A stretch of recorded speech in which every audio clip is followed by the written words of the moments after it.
Senhor, queremos te agradecer mais uma vez, ó Pai, pela oportunidade que temos, e não temos desprezado isso, de ouvir a Tua voz, sermos instruídos, Senhor, nas Sagradas Escrituras. E agora, Senhor Deus, diante do Novo Testamento, diante dos Evangelhos, ó Pai, do livro de Marcos, o Senhor fale ao nosso coração através da Tua palavra, e que cada dia esse Cristo, Pai, nosso Senhor, esteja desvendado aos nossos olhos, ó Pai. É o que nós pedimos, em nome de Jesus. Amém. Queridos, vamos abrir a palavra do Senhor em Marcos, capítulo 1. Nós paramos na última exposição no verso 25. Eu gostaria de ler mais uma vez esse trecho, indo até o verso 34, do texto de Marcos, que é o que pretendemos avançar até hoje. Diz assim a palavra do Senhor. Depois entraram em Cafarnaum e logo no sábado foi ele ensinar na sinagoga. Maravilhavam de sua doutrina, porque os ensinavam como quem tem autoridade, não como os escribas. Não tardou que aparecesse na sinagoga um homem possesso de espírito imundo, cobrador. Que temos nós contigo, Jesus Nazareno? Vieste para perder-nos? Bem sei quem és, o Santo de Deus. Mas Jesus o repreendeu, dizendo: cala-te e sai desse homem. Então o espírito imundo, agitando-o violentamente, bradando em alta voz, saiu dele. Todos se admiraram, a ponto de perguntarem entre si: que vem a ser isto? Uma nova doutrina? Com autoridade ele ordena aos espíritos imundos e eles obedecem. Então correu célere a fama de Jesus em todas as direções, por toda a circunvizinhança da Galiléia. E saindo eles da sinagoga, foram com Tiago e João diretamente para a casa de Simão e André. A sogra de Simão achava-se acamada com febre, e logo lhe falaram a respeito dela. Então, aproximando-se, tomou-a pela mão, e a febre deixou, passando ela a servi-los. À tarde, ao cair do sol, trouxeram a Jesus todos os enfermos e endemoniados. Toda a cidade estava reunida à porta, e ele curou muitos doentes de toda sorte de enfermidades. Também expeliu muitos demônios, não lhes permitindo que falassem, porque sabiam quem ele era. Então, nessa exposição, começando no verso 21, nós vimos ali, falamos sobre essa primeira parte do texto, em que mostra a autoridade do Senhor Jesus na pregação da palavra, no ensino da palavra. E as pessoas ficavam maravilhadas ali na sinagoga, porque nunca tinham visto alguém falar com tanta propriedade, com tanta autoridade, com tanto poder. Na exposição seguinte, nós vimos ali, inicialmente, aquela situação, logo após a pregação do Senhor Jesus, ainda ali na sinagoga, um homem com um espírito, um homem possuído por um espírito imundo, ou seja, endemoniado. E no desenvolvimento nós paramos no verso 25, quando o Senhor ordena aquele homem, aquele demônio que se cale e saia daquele homem. E aí, lembrando do que nós falamos no domingo passado, nós vimos nesses versos que o Evangelho de Marcos relata os milagres de Jesus após sua pregação e que estes milagres e maravilhas, acompanhando a pregação do Evangelho, representavam a forma de Deus confirmar a sua doutrina e aqueles que traziam essa doutrina, o seu porta-voz. E eu citei Hebreus capítulo 2, versos 3 e 4, mais precisamente o verso 4, quando diz que, dando testemunho juntamente com eles, por sinais Deus, prodígios e vários milagres, e por distribuições do Espírito Santo, segundo a sua vontade. E aí vimos também que essa doutrina pregada por Cristo evidenciava o desígnio e a tendência de sua doutrina, que eram derrotar Satanás e curar as almas enfermas, os aflitos, os necessitados, os pobres. É muito interessante a visão que nós temos de pobre na Escritura, E nós vimos isso em Provérbios, que não se refere pura e simplesmente a pessoas de baixa renda, mas é uma designação para todos aqueles que têm alguma necessidade ou estão em alguma situação de aflição, bem como a falta de sustento material também. Nós vimos também que o poder das trevas sobre o homem representa a escravidão do pecado e a escravidão do diabo, e com o intuito de cumprirem a sua vontade. E nós vimos Efésios capítulo 2, versos 2 e 3, e 2 Timóteo capítulo 2 também, verso 26, que falam dessa escravidão e desse poder de Satanás sobre os homens. Nós vimos também que o Senhor Jesus veio estabelecer o seu reino e destruir as obras do diabo, livrando os homens cativos da escravidão do pecado, transportando-os das trevas para a maravilhosa luz em Cristo Jesus. Vimos também que a fúria dos espíritos imundos demonstrava o terror que eles têm de Cristo, por saber que o seu fim está próximo e que o Senhor Jesus era esse marco inicial, era o motivo, né, da própria destruição deles. Vimos também que a estratégia de Satanás, ao chamá-lo de Nazareno, e aí diminuí-lo com essa expressão, e reconhecê-lo como filho de Deus, não era apenas capitular diante dele, mas ele tinha o propósito de fazê-lo como falar, ao revelar ele como filho de Deus. Nós vamos tentar desenvolver isso, ou se tivermos tempo hoje, com o intuito de fazê-lo rei antes do tempo. A filiação de Cristo, isso nós vamos falar mais uma vez, sua majestade naquele momento não podiam ser separada do servo sofredor. Satanás não queria que ele sofresse por causa do pecado do seu povo.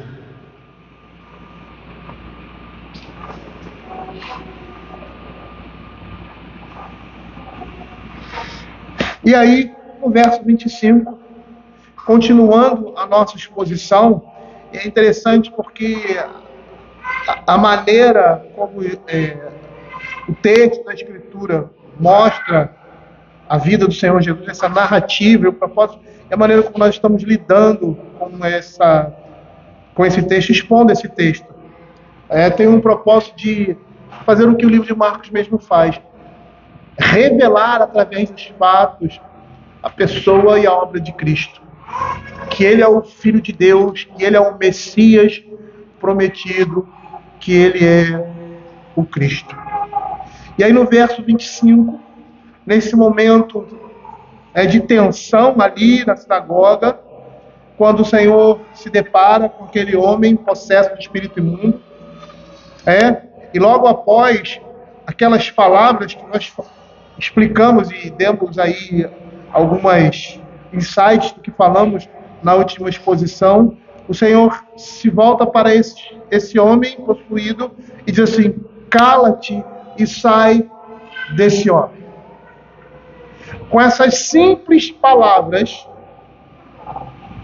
o espírito imundo deixa aquele rapaz. E é interessante perceber na simplicidade e objetividade das palavras de Jesus seu poder. Por quê? Porque no mundo antigo, os exorcismos eram rituais muito demorados, nos quais os exorcistas entoavam fórmulas para expulsar os demônios. E aqui nós temos o completo oposto. Jesus profere algumas palavras e a batalha termina antes mesmo de começar. E é interessante porque, ao mandar aquele espírito calar-se, Jesus não aceita o reconhecimento que vem de um demônio corrupto. E aí o Senhor decreta uma ordem clara, concisa, definitiva e imediata: sai desse homem. Percebam o que nós estamos vendo aqui, a palavra de poder de Cristo manifestada dessa forma, sobrepujando as forças das trevas, que são obrigadas a retirar-se inteiramente derrotadas. O povo nunca havia visto isso. Os comentários que eu leio a respeito dos exorcismos daquele tempo eram situações e momentos que demoravam muito, E você tinha ali vários tipos de apresentações, algumas chegando até a ser hilárias. Mas não é isso que nós vemos aqui. com uma simples palavra, o demônio sai derrotado. Matthew Henry ele faz o seguinte comentário a respeito disso. Cristo tinha uma mordaça para esse espírito imundo, tanto para as ocasiões em que ele o adula, como também para quando clama em grande voz. Cristo despreza esse tipo de reconhecimento e ele está longe de aceitá-lo. Alguns confessam que Cristo é o Santo de Deus, para que, sob o disfarce de tal confissão, possam prosseguir nos seus desígnios enganadores e maldosos. Mas a sua confissão é uma dupla abominação ao Senhor Jesus, pois ela pede em seu nome uma permissão para pecar. E por isso deverá ser silenciada e exibida de forma a envergonhar aqueles que a proferem. Mas isso não é tudo. O demônio não deve apenas se calar, mas também deve deixar o homem. E isso era o que ele temia, ser impedido de continuar fazendo o mal. E percebam, a reação desse espírito demoníaco é violenta, mas dura somente um instante. Em um gesto final de tormento, o demônio provoca uma última convulsão e grita com uma ira frustrada e é obrigado a obedecer a palavra de Cristo. Mas também como reconhecimento desses espíritos imundos, essa obediência, essa subserviência dos demônios não é algo que agrada a Deus. Porque eles fazem isso de má vontade. Eles são obrigados pelo poder de Deus a se submeterem a Ele. Se eles pudessem resistir, eles resistiriam e não obedeceriam a Cristo. E o grito que ele dá é um grito de completa rebeldia de alguém que não pode contrariar a vontade de Cristo. Eu quero abrir um parênteses aqui para falar de uma coisa que não tem muita relação. Tem e não tem muita relação com o texto. Porque isso faz me lembrar, sabe do quê? Da disciplina em casa.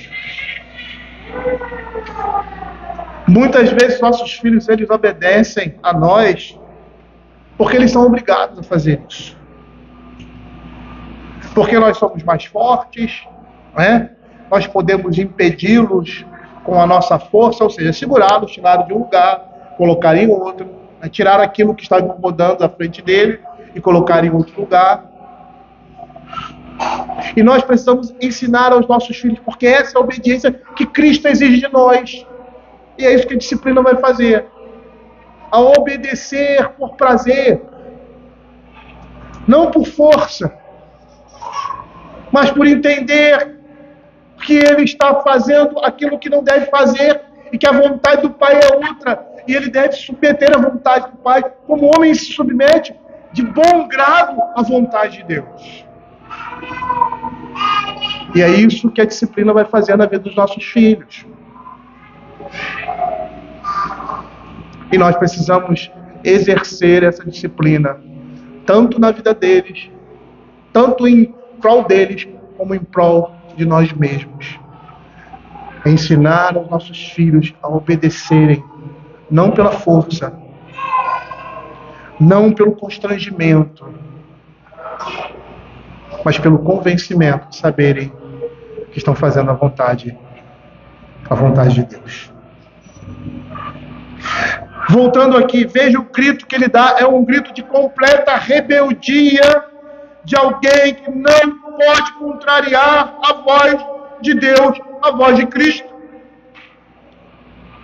E o que acontece logo após? Todos se admiram a ponto de perguntarem entre si que venha a ser isto uma nova doutrina. Com autoridade ele ordena os espíritos imundos e eles obedecem. A expulsão daquele espírito imundo termina com o maravilhamento de todos os presentes diante de tudo que estava acontecendo ali. Eles nunca tinham visto nada parecido.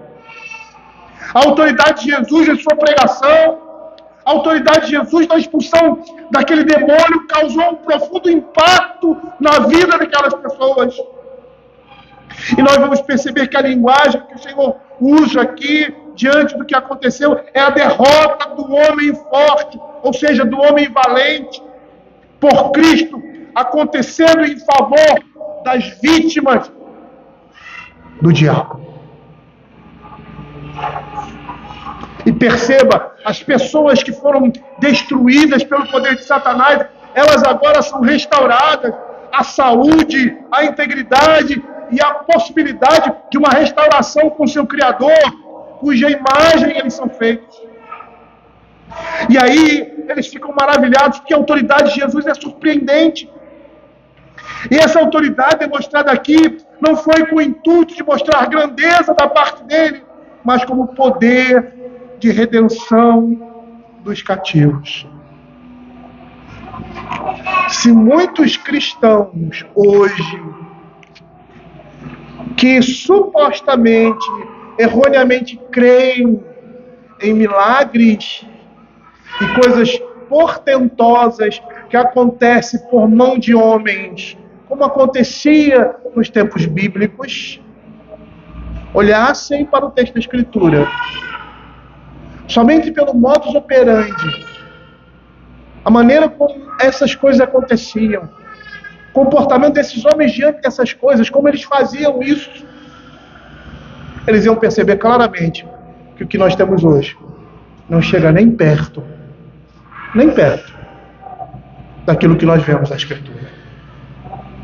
Eles estavam admirados com a autoridade de Jesus, tanto em sua pregação, quanto ao expulsar espíritos imundos. E aqueles acontecimentos tinham sido tão impressionantes que a fama do Senhor Jesus corre rápido por toda a Galileia. Toda a Galileia agora passa a saber, é uma informação que passa de um para outro, daqui a pouco todo mundo está sabendo ali naquela região o que estava acontecendo. A fama de Jesus corre rapidamente, como diz o verso 28.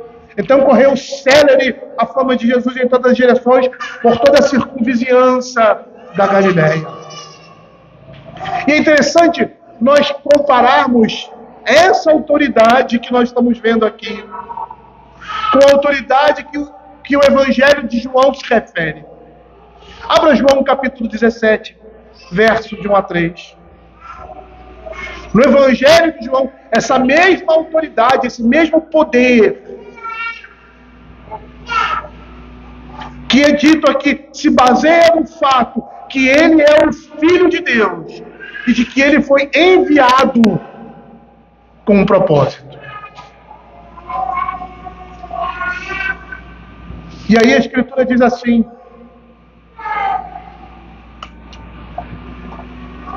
João capítulo 17, verso 1 a 3. Tendo Jesus falado essas coisas, levantou os olhos ao céu e disse: Pai, é chegada a hora, glorifica teu Filho, para que teu Filho glorifique a ti. Assim como lhe conferiste autoridade sobre toda a carne, a fim de que ele conceda a vida eterna a todos os que lhe deste. E a vida eterna é esta, que te conheçam a ti, o único Deus verdadeiro, e a Jesus Cristo, a quem enviaste. Assim como lhe conferiste a autoridade sobre toda a carne. Ele tem poder, ele tem autoridade, Cristo, para dar a sua vida e para reavê-la. É isso que João capítulo 10, verso 17 e 18 vai nos dizer. Por isso o Pai me ama, porque eu dou a minha vida para reassumir. Ninguém a tira de mim, pelo contrário, eu espontaneamente a dou. Tenho autoridade para entregar e também para reavê-la. E este mandato recebi de meu Pai. O caminho que abre, que é aberto para os crentes até o Pai, é o caminho do poder de Deus, é o caminho do sacrifício. Por isso ele vai dizer: eu sou o caminho, a verdade e a vida. Ninguém vem ao Pai senão por mim. Aqueles que o receberem e crerem no seu nome, recebem o poder para se tornarem filhos de Deus. O poder de Deus manifestado aqui. Esse poder de Deus faz com que o homem possa se transformar em uma nova criatura. E é isso que João, capítulo 1, verso 12 vai dizer: mas a todos quanto receberam, deu-lhes o poder de serem feitos filhos de Deus, a saber, os que creem no seu nome. Sabe o que o Evangelho de Marcos, esse episódio aqui, o Evangelho de Marcos está nos dizendo? Ele está nos dizendo que o reino de Deus é chegado na pessoa desse homem, na pessoa de Cristo, o Filho de Deus, na pessoa do Messias. E isso vai ficar muito notório no decorrer da narrativa dos Evangelhos. Abra Mateus capítulo 11, verso 2 e 6. Esse que havia sido profetizado pelos profetas no Velho Testamento, pelo profeta Isaías, que fala de um caráter muito específico de Cristo, que é manifestado aqui, o servo sofredor. O servo sofredor, ele é descrito, ele é construído, se a gente pode dizer assim, pelo profeta Isaías. E ele se encaixa perfeitamente na pessoa do filho. Os judeus pensavam que o servo sofredor era Israel, o povo de Deus, mas até mesmo essa designação de Israel estava sobre o Senhor Jesus. Ele era o verdadeiro Israel, ele era o verdadeiro Filho de Deus.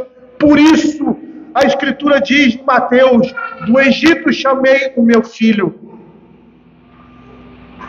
Fazendo a relação do povo de Deus, do Israel de Deus, saindo do Egito, com o verdadeiro Filho de Deus, o seu nascimento.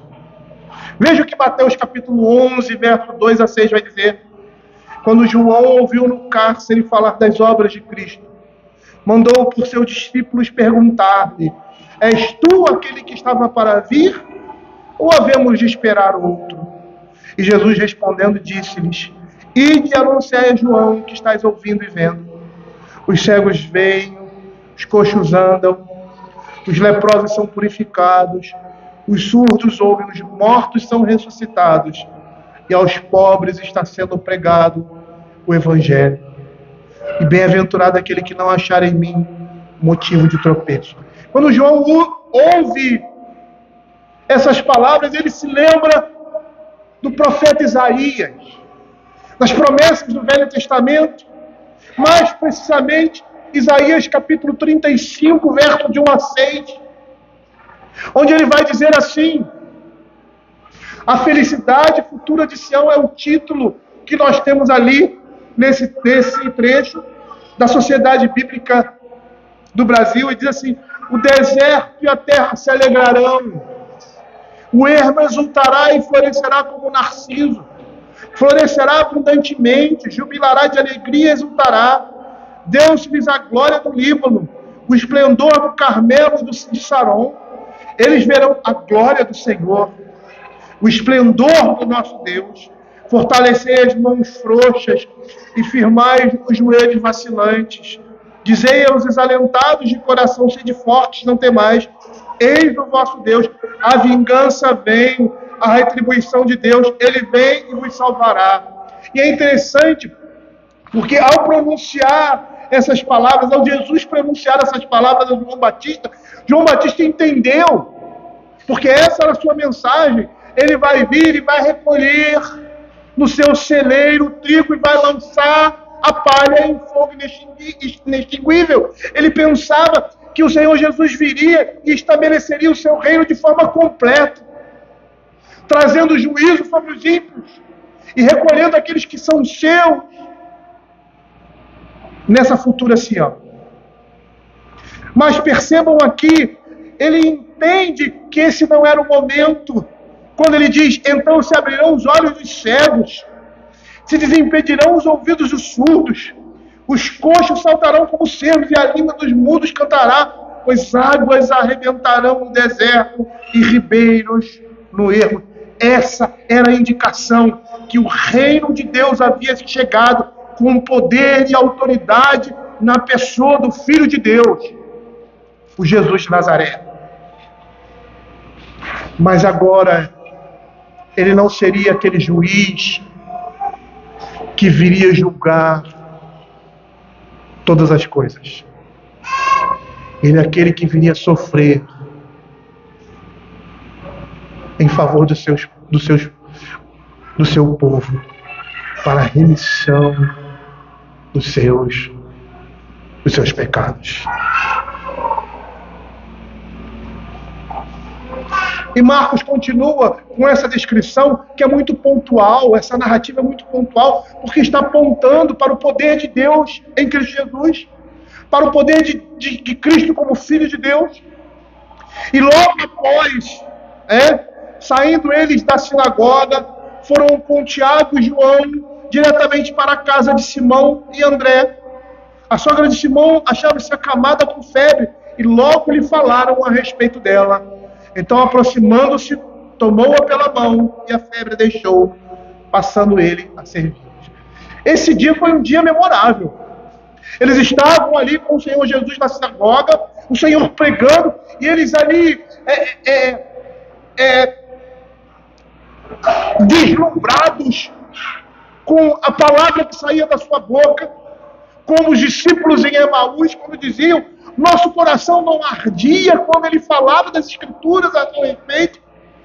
E aí logo depois eles veem com seus próprios olhos uma libertação do poder de Deus, demonstrando o poder de Deus, o poder de Cristo, daquele homem, sobre o poder de Satanás. E agora, nós vemos o Senhor curando muitas enfermidades e moléstias daquelas pessoas, cumprindo o que Isaías 53 fala. Ele tomou as nossas enfermidades, carregando-as com ela. Você vai ver que Mateus, um dos evangelhos, vai citar esse momento apontando para Isaías 53. E esse episódio é um episódio muito interessante, porque perceba aqui que ele vai detalhar o acontecimento, diferente dos versos 32 a 34, quando diz: à tarde, ao cair do sol, era o sábado. Eles estavam na sinagoga, era o dia do Senhor. O sábado começava às 6 horas da manhã na sexta-feira e terminava às 6 horas da noite na sexta-feira e terminava às 6 horas da noite no sábado. E nesse momento, quando o sábado se vai, ao cair da tarde, as pessoas vão para a casa de Simão, enfermos, endemoniados, provavelmente carregados pelos seus parentes, para que o Senhor Jesus os curasse. E é interessante que aqui ele não detalha isso, mas há um detalhamento aqui com relação à sogra de Pedro. E seria importante nós vermos esses detalhes. Jesus vai à casa de Simão, onde provavelmente ele se hospeda ali em Cafarnaum. E apesar de muitos dizerem que os pescadores eram pessoas, pobres, miseráveis, eles não eram pessoas pobres e miseráveis. Eram pessoas bem-sucedidas na sua profissão. Eram pescadores, mas eram pessoas bem-sucedidas na sua profissão. E por a própria localidade onde eles estavam demonstrava isso. Eles haviam se mudado de Betsaida para Cafarnaum, que era um grande centro da atividade pesqueira. E a casa de Pedro ali parece uma casa muito grande, porque ele hospeda muitas pessoas. E provavelmente hospeda Cristo. E mais à frente a igreja se hospeda ali na casa dele. E nós vamos perceber que tanto Mateus como Lucas falam desse episódio na vida de Jesus. William Hendricks, quando está comentando esse texto, ele chama a atenção do leitor para as informações que dá de Pedro, que era um homem casado e que sua sogra morava com ele.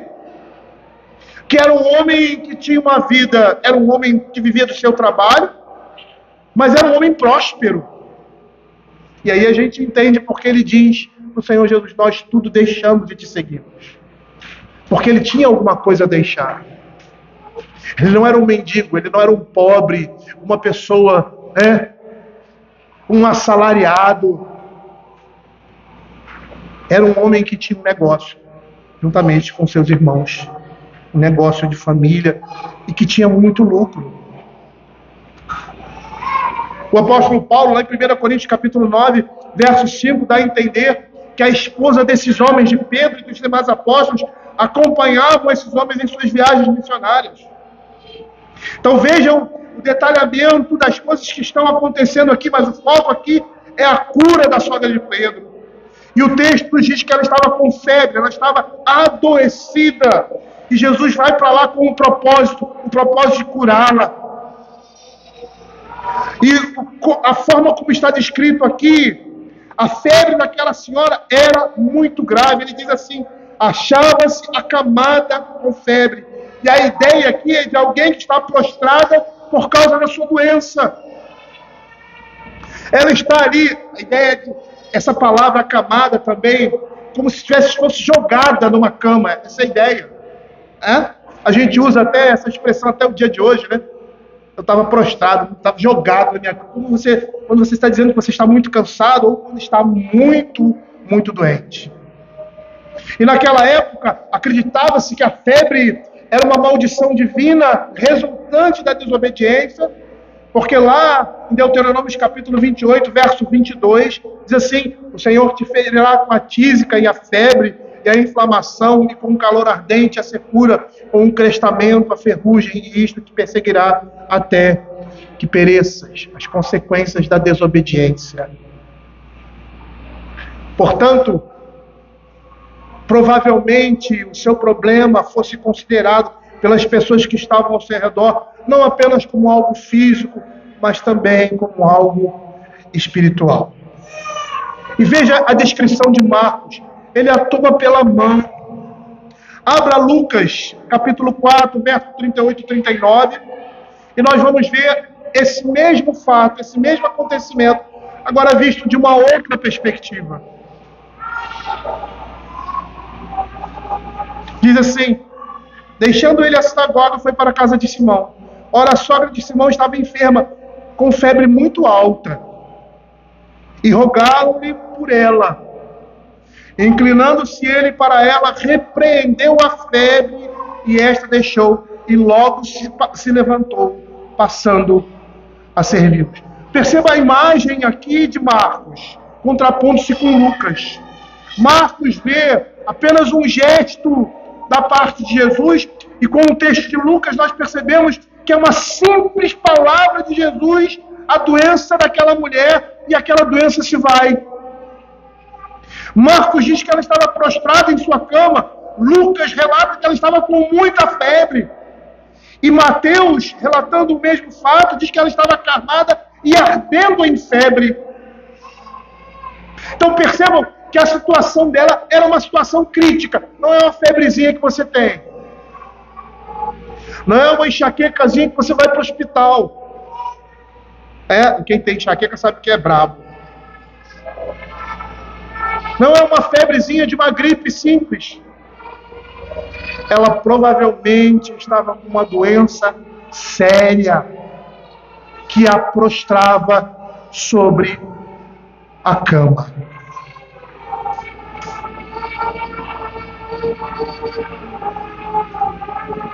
E percebam nessas duas narrativas, tanto de Marcos quanto de Mateus, em que eles citam somente que o Senhor Jesus a tocou, como diz Marcos, então aproximando-se dela, tomou-a pela mão e a febre deixou. Mas você vê que Lucas diz que ele repreende a febre.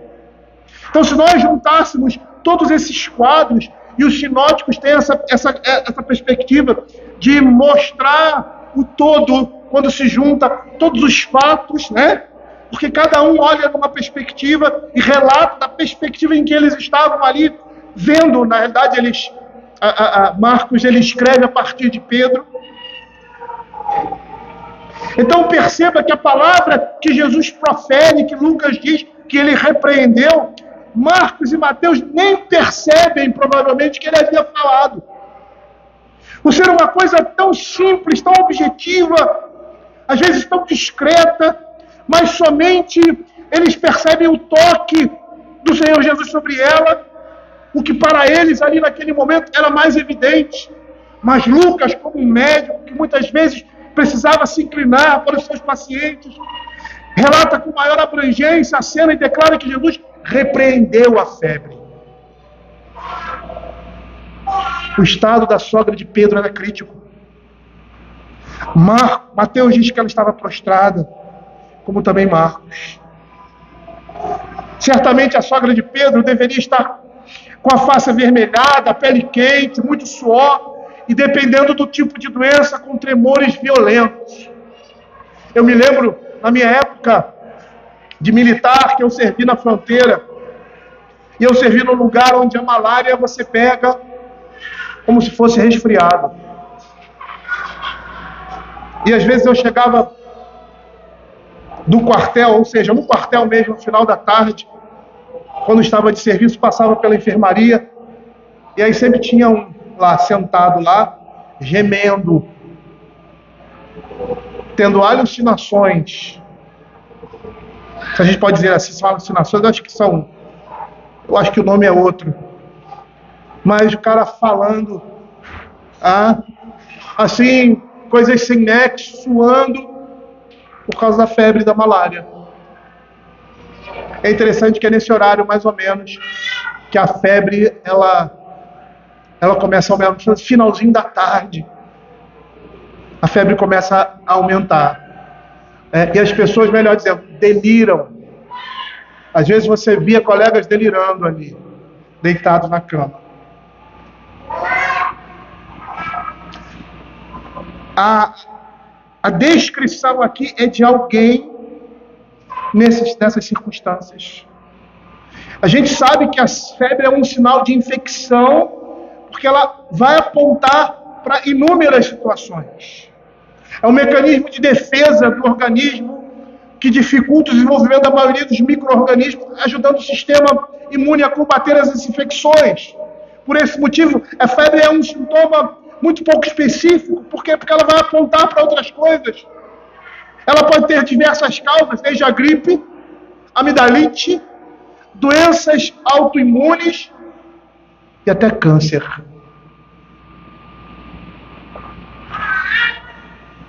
Pode ser uma indicação de uma doença grave que a deixa prostrada em uma cama.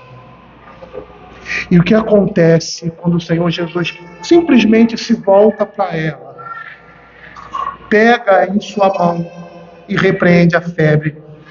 A febre, naquele mesmo momento, tinha desaparecido, bem como todos os sintomas que acompanhavam. A Escritura não diz aqui qual era a doença que a febre apontava, mas parece, pela descrição, que era algo grave.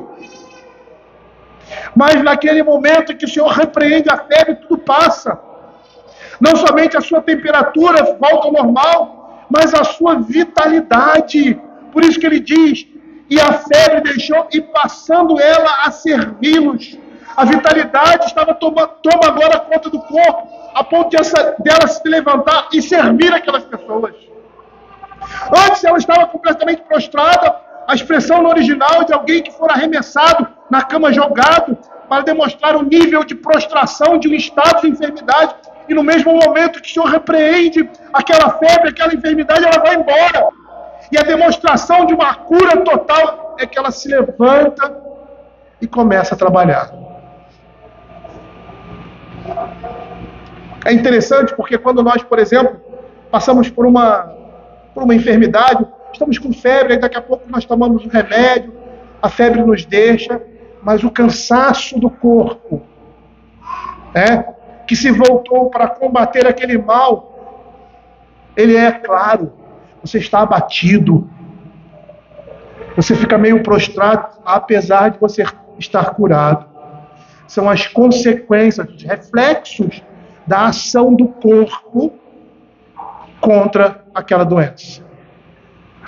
Mas não é isso que acontece aqui. Ela se torna completamente sã. Por uma simples palavra. Tão simples que Marcos nem Mateus registram, mas que Lucas, na minúcia dos detalhes, registra que o Senhor repreende. E provavelmente não deve ter sido um grito, né, do Senhor Jesus, um alarde, alguma coisa assim, né, que pudesse ser notado, como nós vemos muito por aí, né? E quando a gente vê isso, parece que é o medo que a pessoa tem da coisa não funcionar, e ela grita, né?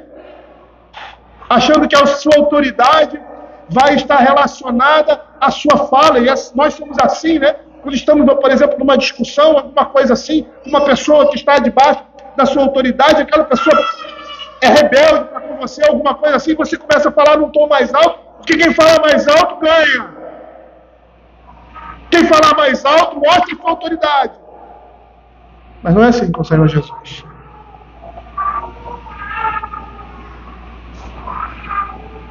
Matthew Henry faz o seguinte comentário a respeito disso. Ele diz assim: observe como foi completa a cura. Quando a febre a deixou, ela não a deixou fraca, como seria usual, mas a mesma mão que a curou a fortaleceu, de modo que ela foi capaz de servi-los. O objetivo da cura é este: deixar a pessoa capacitada para agir, para que ela possa ministrar a Cristo e a todos que são seus, em seu nome. A sogra de Pedro vai de uma completa prostração para uma completa atividade. Ela estava livre da febre, não estava exausta como ficamos. Ela estava completamente sã, pronta para servir, pronta para o trabalho. E tudo isso feito por uma simples palavra do Senhor Jesus. Um simples gesto, onde Ele ordena que a febre a deixe.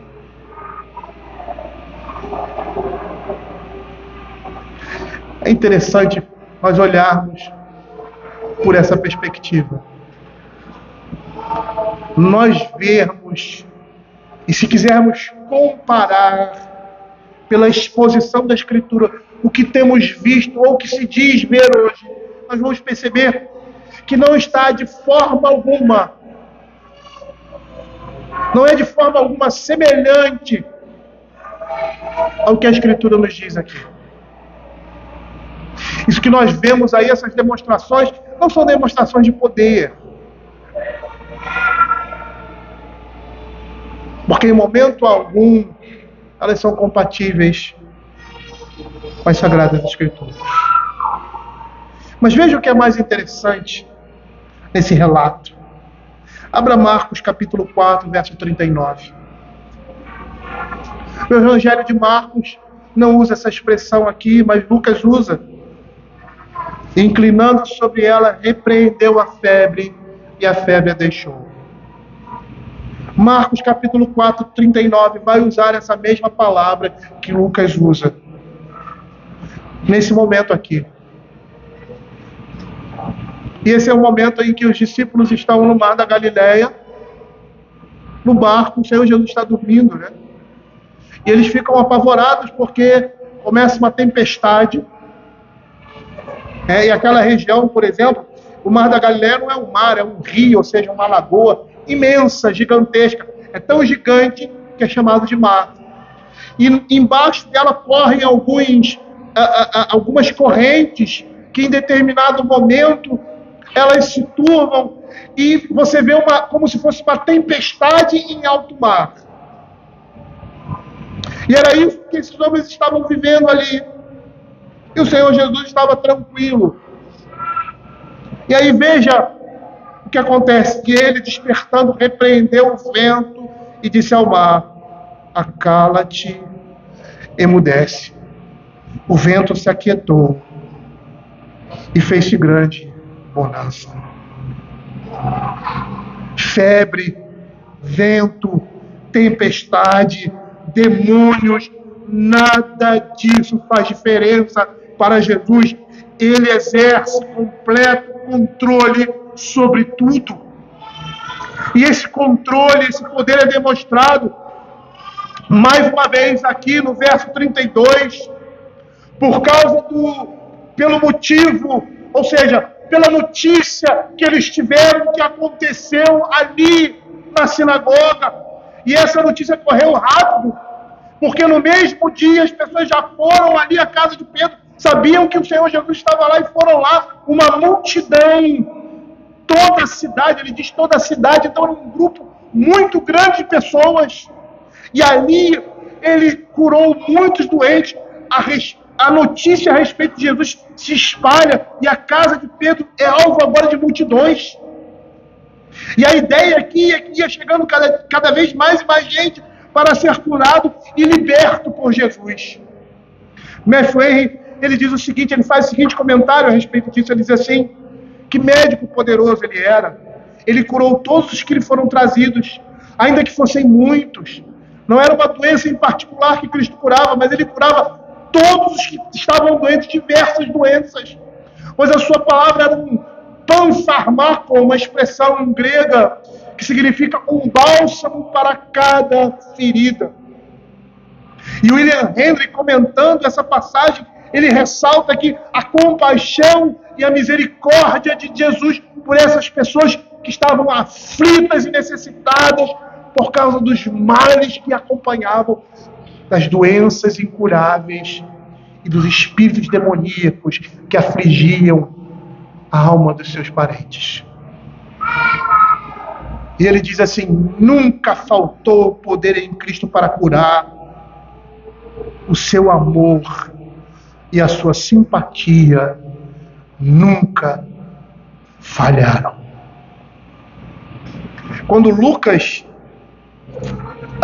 descreve esse processo dos doentes sendo trazidos um por um, e aí o Senhor Jesus ali, nesse relato, ele vai dispensando a devida atenção e amando-os, impondo as mãos sobre cada um deles e curando a todos. Hoje de manhã eu fiz esse comentário. Jesus olha para cada um e pacientemente cura cada pessoa que vai ao seu encontro. Veja o que Lucas capítulo 4, verso 40 vai dizer: ao pôr do sol, todos os que tinham enfermos de diferentes moléstias os traziam e ele os curava, impondo as mãos sobre cada um deles. Perceba aí a compaixão, a misericórdia de Deus para com aquelas pessoas. Não era 1, 2, 3, era uma multidão, era um grupo muito grande de pessoas. Eu não sei se vocês já tiveram a oportunidade de ir a um hospital, visitar um parente seu que está tendo alguma enfermidade ou que está morrendo, porque é muito fácil você ter essa sensibilidade, porque é uma pessoa próxima, mas de pessoas que você desconhece, e você olhar e ver aquelas pessoas prostradas ali, e algumas pessoas em condições assim deploráveis. Não há como um ser humano desprezar esse tipo de coisa. Não há como você não sentir uma sensibilidade, o seu coração não ficar ali entristecido. Existem pessoas que nem gostam de ir no hospital porque não gostam de ficar tristes e ver essas coisas deprimentes. Mas o Senhor Jesus, ele tratou um por um, impondo as mãos. E mais uma vez aqui você vê a relação de Cristo com o poder de Deus. Porque todas as vezes que essa palavra mão aparece na Escritura, de forma figurada para Deus, simboliza a sua força, a atividade, o poder de Deus na criação, na sustentação e na preservação de todas as coisas criadas, no controle e destino dos homens. E aquele que estava ali, impondo as mãos sobre cada um deles, era o Senhor do universo, era Cristo. Há um texto, um livro, David Bailey, se eu não me engano, E o nome do livro é Deus Estava em Cristo. E ele fala ali da vida do Senhor Jesus, das coisas que ele sofreu como homem, do que ele passou nesse mundo. E tem um relato dele que eu não me esqueço, quando eu li esse livro, que ele diz assim: enquanto o Senhor Jesus caminhava, sentia fome, cansaço, dor. E aí havia necessidade de sentar numa pedra ou em qualquer lugar para poder descansar. Ao mesmo tempo, ele estava controlando todo o universo. Era esse poder que era demonstrado aqui pelas mãos do Senhor Jesus. E todas essas coisas demonstravam que o reino de Deus havia chegado na pessoa do servo sofredor, o servo do Senhor. Isaías 61, versos de 1 a 3. Abra aí.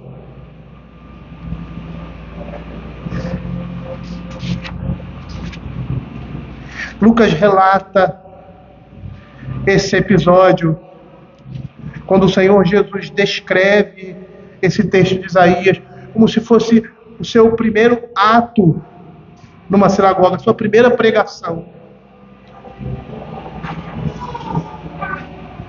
Isaías 61, quando ele ali em Lucas, quando ele na sinagoga, ele dá do livro da lei para ler, e ele abre no profeta Isaías, e ele relata o que o profeta Isaías diz. Ele diz: hoje se cumpriu a palavra do profeta. Se cumpriu na pessoa dele. E essa palavra é a seguinte: o Espírito do Senhor Deus está sobre mim, porque o Senhor me ungiu para pregar boas novas aos quebrantados. Enviou-me a curar os quebrantados de coração, a proclamar libertação aos cativos e a pôr em liberdade os algemados, a apregoar o ano aceitável do Senhor e o dia da vingança do nosso Deus, a consolar todos os que choram e a pôr sobre os que ancião de luto uma coroa em vez de cinzas, óleo de alegria em vez de pranto, veste de louvor em vez de espírito angustiado, a fim de que se chamem carvalhos de justiça, plantados pelo Senhor para a sua glória.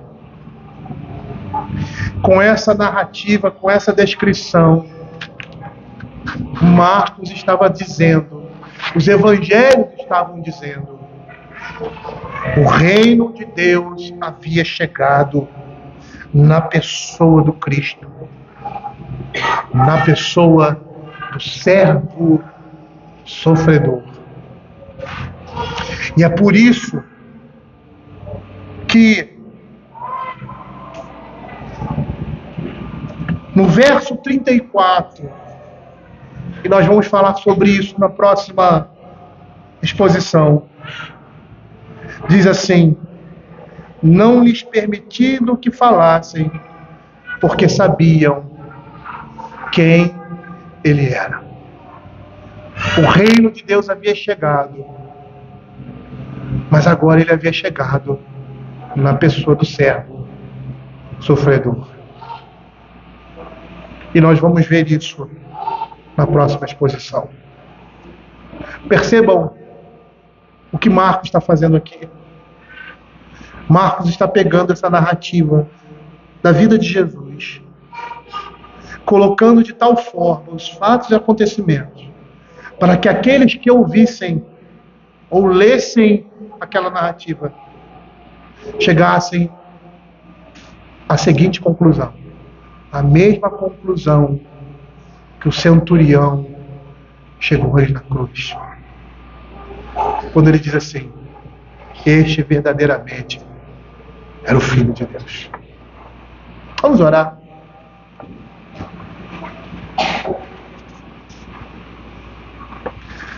Senhor Deus Pai Todo-Poderoso, mais uma vez, ó Senhor Deus, queremos te agradecer pela Tua palavra E queremos pedir, ó Senhor, que o Senhor fale ao nosso coração através dela. Queremos, ó Senhor Deus, ver a Cristo, Senhor Deus. No Velho Testamento, o Senhor deixou muito claro que, ao aparecer a Moisés, eles não viram imagem alguma, só ouviram a sua voz, só ouviu a sua voz. A imagem que temos de Cristo, aquele que é Filho de Deus, que é o esplendor da glória de Deus, que é o próprio Deus encarnado, está, Senhor Deus, revelado nas Sagradas Escrituras a partir do seu comportamento, da sua vida, aquilo que ele fez, da sua obra. E é a partir disso, é a partir dessa revelação, dessa imagem, que nós devemos colocar o nosso coração, a nossa fé e depositar a segurança da nossa alma. Fala, Senhor, ao nosso coração por meio dessa exposição e que a Tua palavra reine em nós. É o que nós pedimos em nome de Jesus. Amém.